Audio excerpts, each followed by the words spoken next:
কিরে, আমার ডাক্কে আই না এখন দেখি জিম ধরে বইয়া রইছস। চিন্তা করতাছি। কি চিন্তা করতাছো? দুনিয়া না আখেরাতের? ফাজলামি কইরো না তো। আরে কি চিন্তা করতাছো এটা তো কবি। ঈদের ছুটিতে বাড়িতে আসছি বমি করতে করতে বাসের ভিতরে। এখন চিন্তা করতাছি আবার কেমনে ঢাকায় যাবো। কেমনে আবার যাবি? বাসে যাইতে না পারোস, প্লেনে যাবি।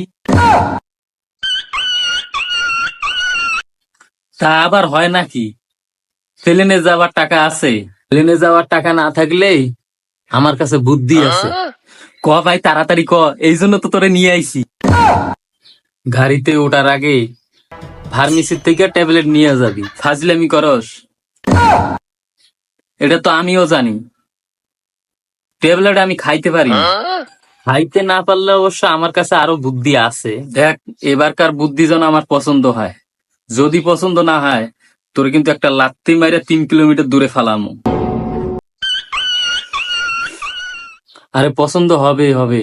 আমাদের বাড়ির পাশে যে লেবু গাছ আছে না, লেবু গাছের পাতা ছিঁড়া যখন তোমার বমি আসবে গাড়ির ভিতরে, ওই পাতাটা হাতের ভিতরে নিয়ে ডলা দিয়ে নাকের কাছে ওই ঘ্রাণটা নিবা। তাও যদি তোমার বমি আসে তাইলে বমি করে দিবা।